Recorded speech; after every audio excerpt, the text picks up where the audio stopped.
Warriors. It is me, Susie Pettit, and I have a guest on the show today, my friend and colleague, Elizabeth Cush. She goes by Biz Cush. So Biz is a licensed clinical professional counselor. She's a woman's life coach and a business owner in Annapolis, Maryland. She's also the host of Awaken Your Wise Woman podcast. As a coach, she helps midlife women who feel overwhelmed and unfulfilled embrace and embody their inner wise woman so that they can fully enjoy the beautiful life they've created. Sounds like she's helping women live lives they love. So I loved having her on the show today. We dove into parts work, or the internal family systems, which is something that I use in my coaching and that fascinates me as a coach and helps me also individually. So I'm thrilled to bring this body of knowledge to you if you're not familiar with it yet, or to dive a bit deeper if you are. Let's go.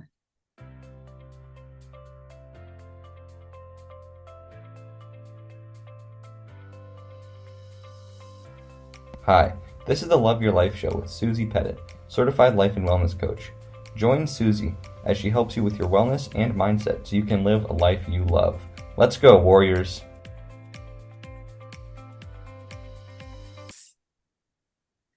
All right, and welcome, Biz, to the Love Your Life Show. Thanks for coming on today. Oh, Susie, thank you so much for having me. I really appreciate just this connection, and I'm excited to talk to you today. Great. Well, I briefly was talking to you before we started that I have been listening to your podcast for a very long time. And so it is just a wonderful full circle moment to bring you on to share your expertise with the Love Your Life show listeners and all around the world. So I am thrilled to have you on. And if no one has heard of you before, could you give us just a brief summary of how you got to be doing what you're doing? Yeah, well, I am a therapist, a life coach for highly sensitive women, and I am a podcaster like you. As you said, I host the Awaken Your Wise Woman podcast, which used to be called the Woman Warriors podcast. And I'm a late bloomer, so I went back to grad school when I was 50, I think is when I started I knew at that time my kids were older and I really wanted psychology had just kind of grabbed me when I was trying to raise my children in a mentally healthy way. So for them and for me, and really knew that I wanted to be a therapist, but with my own children in their own journeys with education and the costs, it took a while for me to actually complete my master's, but did it and then jumped into therapy. And now I'm doing life coaching too. Yeah, I love that part of your story that you were, 50 and beyond, as it doesn't matter. Like, we need to get over our thoughts about what's possible for us. And it's so true. Yeah. It's so true. Because I think we can get so stuck in the I'm too old, or I can't, it's too late for me. But, obviously I was fortunate enough that, the financial piece wasn't that hard. It was a challenge, but it didn't get in the way of me going ahead with getting my education and becoming a therapist. So which is lovely. So I think this is a great segue. One of the things I wanted you to talk to us about today is internal family systems, and sort of parts work is, I think, how some of us know of it. And I know for me, when I am going, thinking of a new goal, or, no matter my age, right now I'm 51, but if I'm thinking of doing something new, I have these different, I call them voices in my head that come up and have different opinions on my goals. And so sure. I would love if you could tell us a little about, like, what even is internal family systems. Yeah. So internal family systems was developed, created, whatever, came about from the founder's name is Dick Schwartz. And he was working with clients, I think, that had eating disorders, I'm pretty sure, and realized that within their struggles, there were parts of them that would actually encourage them to binge eat or to withhold food. And and so because he came from a very family systems orientation of therapy, he started working with those parts of people, like as if almost like they were the clients, those parts that were wounded.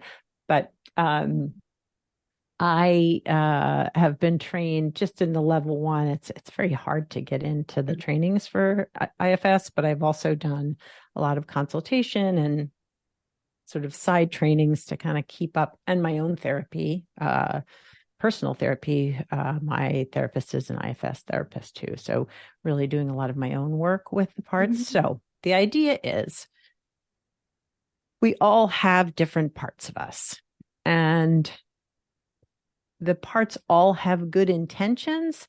It's just sometimes those intentions have gone astray, right? So say, and oftentimes the reason they go astray or because or they get overly activated, it's because there's a wound behind that part, right? So like we talk about inner child work, and really working with those wounded parts can help heal our whole system. And the idea is that they all have good intentions, even if sometimes it doesn't feel like that. Like sometimes our inner critic can be pretty mean and terrible to us, or if we struggle with an eating disorder, or if there are parts of us that use substances, it's harder to see the good intention there. And the idea is that through developing our self-energy, that we all have self-energy, through developing that self-energy, we can learn to relate to these parts, all of them, with compassion and kindness and curiosity, versus like, I know for a long time, my inner critical part, I would just be like, oh, I just wish it would just shut up, right? Just go away. Versus like, what if I listened to it? What if I got to know it? What if I could better understand what its intentions were and what drives it, so that then I could heal what was happening underneath that? Because does that make sense? It absolutely makes sense. And that is, parts work has been really helpful for me. And interestingly, the way that I coach, I'm constantly trying to help clients see like the difference between just reality, like facts, sort of like the sun is rising, and our thoughts, like it's a miserable day because I have to be in the office all day and I can't be outside with the sun, and just sort of separating out from that, and the freedom that comes from that. And I have found that same freedom with parts work, and recognizing that maybe I do have a goal, and maybe there's a voice in my head, and in the IFS system, it's a part that is trying to keep me safe, that is saying, no, Susie, you can't do that. Like, that's not possible for you. Or, exactly. It's like throwing these grenades in my path. And what I like about your work is how you bring self-compassion into it. Yeah. Because I do find that when I can see that with the parts work, and I can see like, oh, okay, that's the little me who had a dad who told her women aren't good at business. And so this part is trying to protect me because it truly believes women aren't good at business. Yes. And so, yeah. Right. Yeah. And I think like when we can bring that sort of more compassionate side of us in, but also recognize like this is just a part, right? Like we have lots of parts, but this isn't all of me. Like we talked earlier, like I used to say I'm an anxious woman, and now I say I have an anxious part that sometimes gets activated. I've done a lot of work around managing my anxiety and trying to help me better understand what drives it, but I still have it. That part is still there, and it will still show up. And it takes sometimes some extra compassion on my part to not just be like, oh my gosh, I can't believe I'm still dealing with this anxiety, right? Yeah. Someone, and maybe it was in his book that I have right here under my computer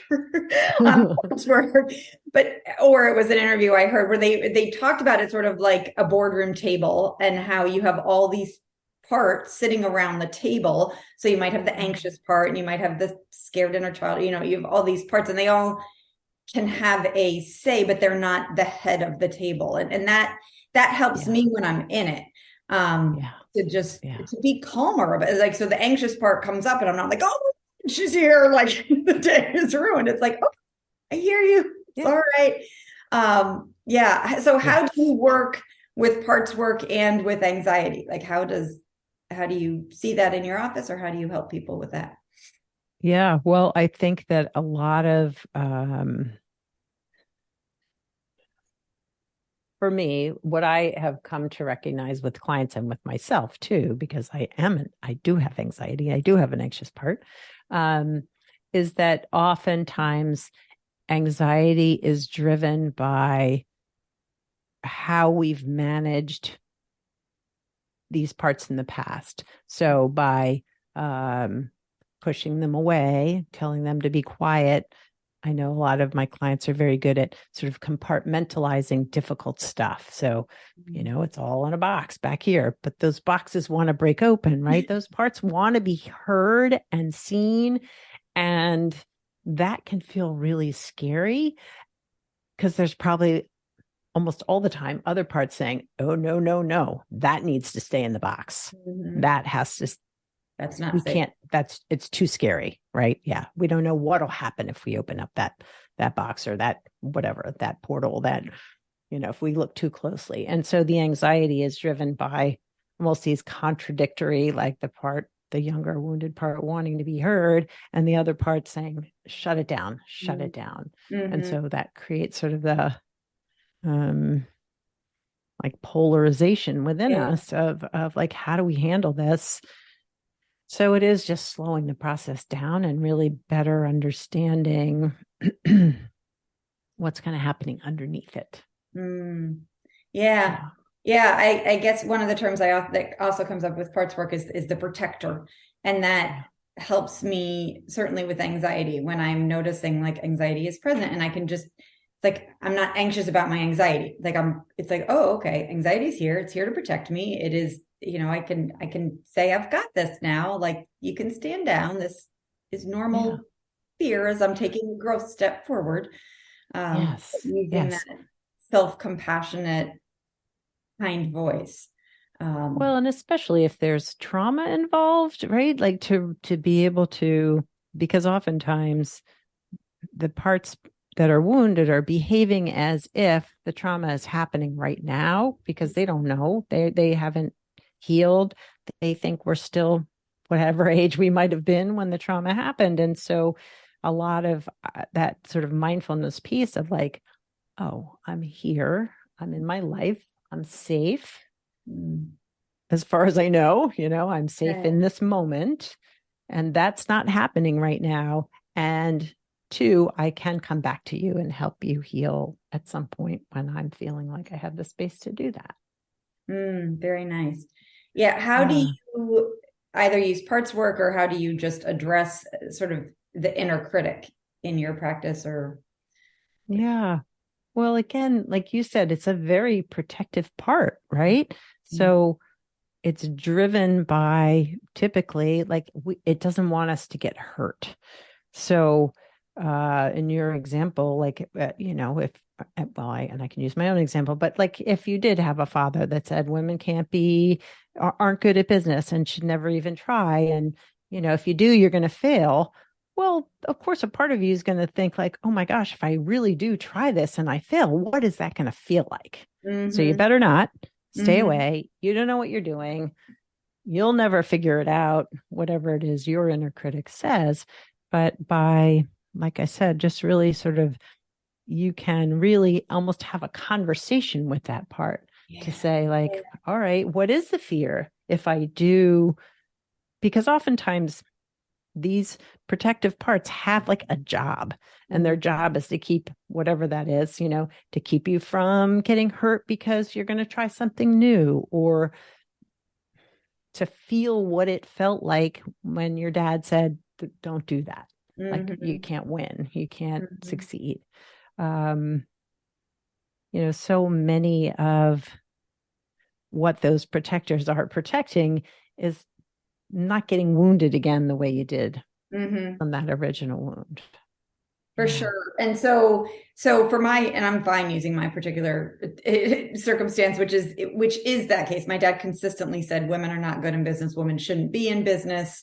Women don't know what Yeah. they're doing in business, like at least once a week. So that was like heavy programming for me Yeah. growing up. And so now that I'm in business, I will hear that part of me when I'm trying to, move to a next level, sort of push up and that, be that inner critical, like, oh, you can't do this. Like, and it even can be in my father's voice. So I just want to share that with listeners, because the more aware we can get of it, the more sort of compassion and space we have to manage the part. Yes. What I would love to talk to is, I think they're called firefighters, or like, so say I don't have that space, that the inner critic is coming out. Like, I've heard of firefighters, or maybe I'm just totally botching that with parts work. No, you're absolutely right. right. Show up in this situation. Yeah. So the firefighters are like basically like extreme protectors, right? They get called in or jump in when like basically a fire alarm is going off. They're like, holy crap, the pain is coming. I can see it. Like, the critic didn't work. The inner critic didn't stop you from going forward with this plan, and she's not prepared. She can't do it. She might get hurt. And so they are extreme in that they will do whatever they can to stop you from feeling that pain, right? Stop you from rewounding that wound. And they can be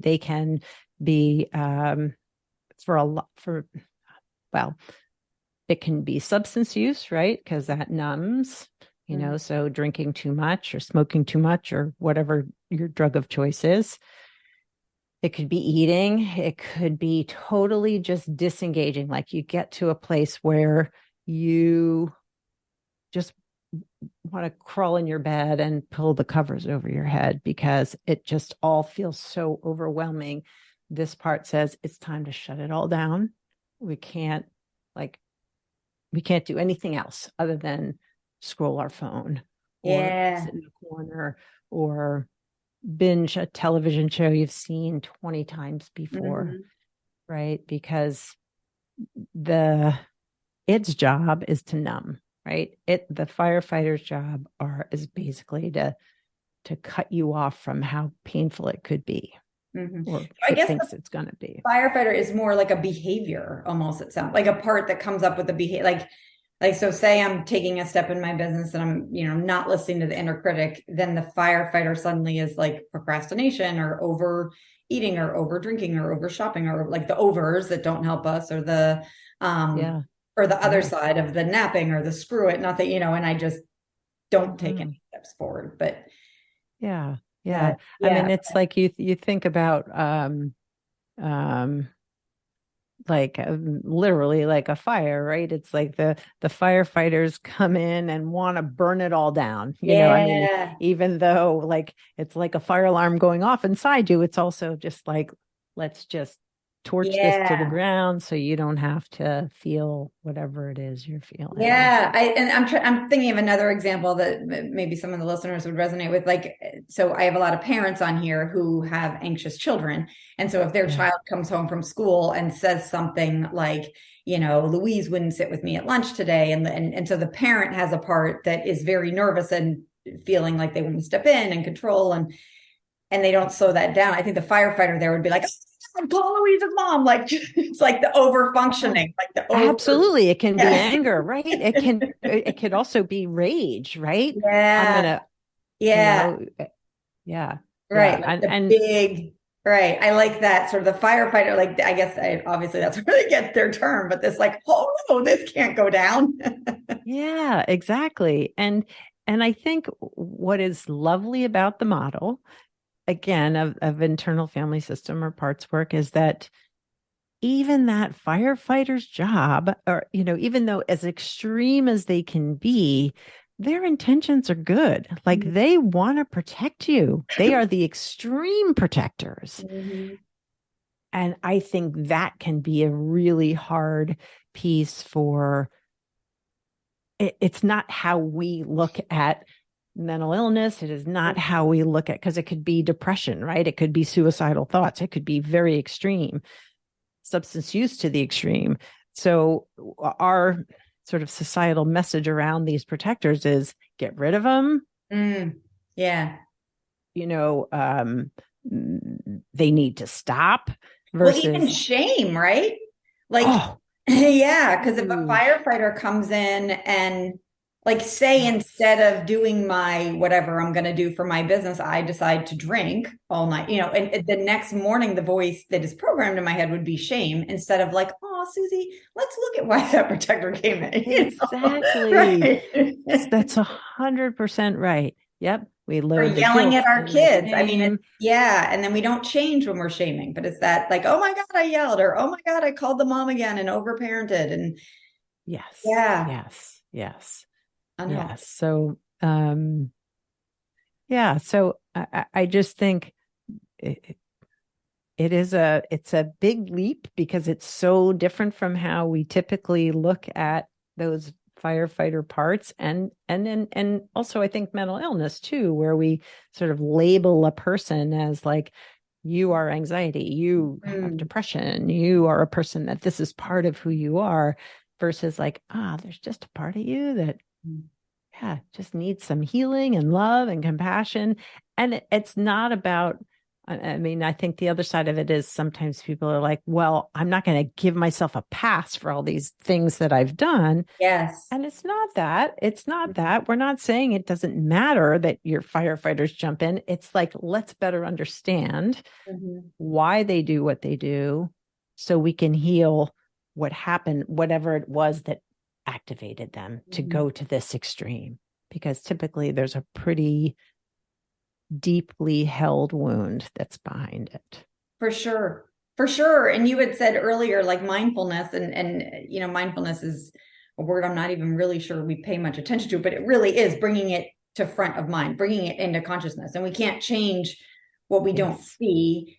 And one way not to see things is with shame, because shame just keeps things secret. So if we just, the next moment after we scream at our kids, or after we overparent, or after we overdrink, or after we overeat, or after whatever, overshop, whatever we do, if we go to that extreme mean voice, we're not able to learn that lesson. And I think that's really where I've come in midlife is speaking to that part where you're like, people think they won't change anything. I have had enough life experiences now where I'm like, no, that's how I change things. Like in bringing in that softer, more compassionate, I guess in parts work would be called the big S, like the big self, like the one big Susie who was like, hey, honey, I know you did that. That's probably not your best move, but let's look at why. Like, let's just like a hug to oneself. Yeah. And one way to sort of identify where you are, like, am I in self, or is this a different part, right? Like, is you're compassionate, you're caring, you have a lot of curiosity versus judgment. I think creativity comes into it. There's 6 C's, which I'm not remembering all of them, but care, compassion, creativity, curiosity. Say kindness, even though that's a K, but there's 2 more, which I'm not remembering. But so that we are coming from that grounded, softer place. Okay. That's really like, to me, like your core, your soul, your heart. Yeah. I love that. Yeah. Well, and I guess so you're saying those C's, when we're doing one of those C's, that sort of shows us that we're using the big self, not another. Yeah. Well, and if you're typically, as you said, if shame is popping up, that is another protective part to say that, like, you better shut this down. You can't let this part do this again. Like, you should feel horrible about what you did, versus like, oh, let's bring some compassion. Let's understand this. Yeah. And it's not judgment around wherever you are, right? Like, because sometimes it's hard to access ourselves if we're really activated. It can be really challenging. It's not what we're used to doing. Yeah. And I guess one of the C's you mentioned was curiosity, which I feel like judgment and curiosity are the opposite side. Like I'm like, are you the judge in the courtroom or the detective? Like, be the detective, because the judge is just going to be like, you're wrong.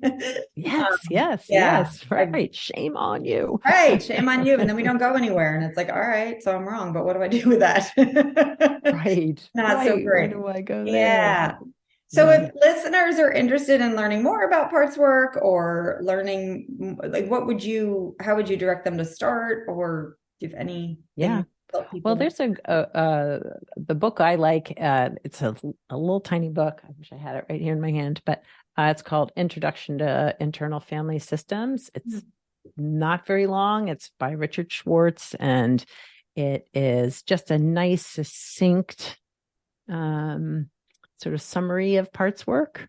Okay. You can go to the IFS Institute. That has all the books and trainings and videos and things there that, are for sale, but also I think they have some free content there too.